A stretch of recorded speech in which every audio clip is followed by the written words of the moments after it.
Okay, Tao Te Ching, Chapter 10.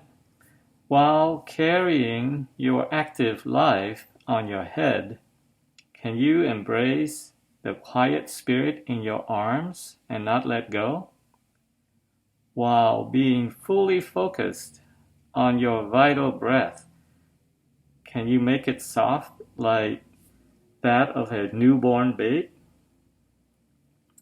While cleaning your inner mirror, can you leave it without blemish?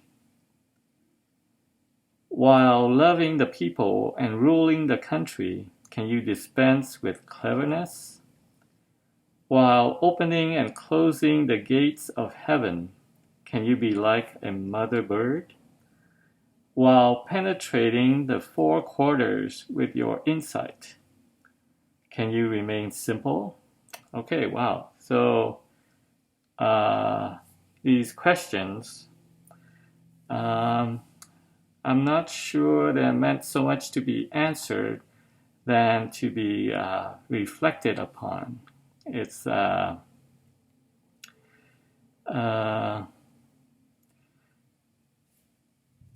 in Zen there is a concept of koans that is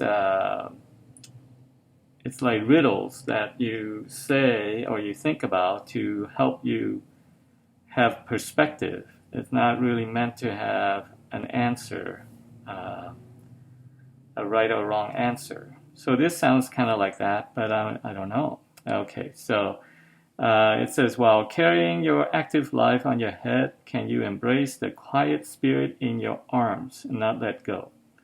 So it's like when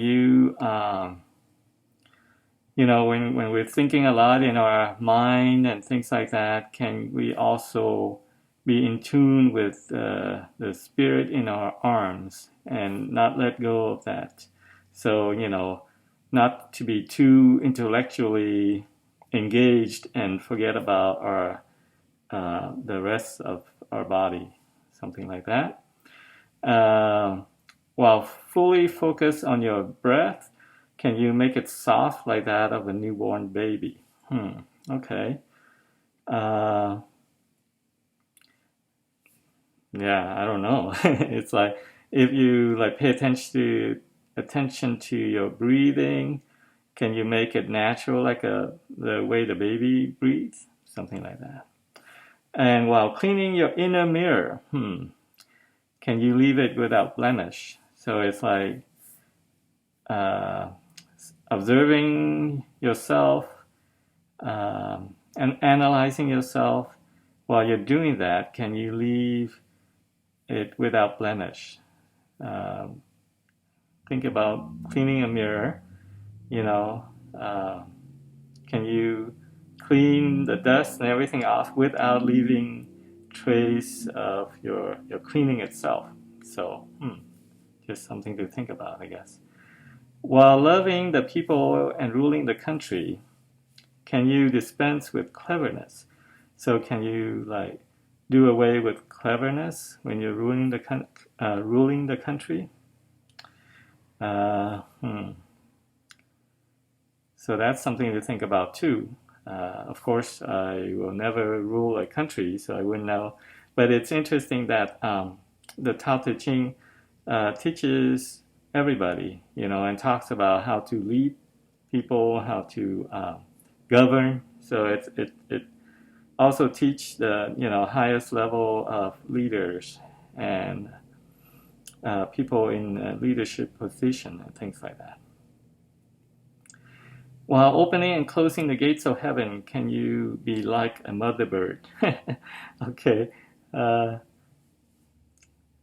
and while penetrating the four quarters with your insight, can you remain simple? So I guess this is like the four quarters is like four quarters of the universe kind of thing. Like when you're using your insight, your intellect, and understanding of everything around you, can you still remain simple, right?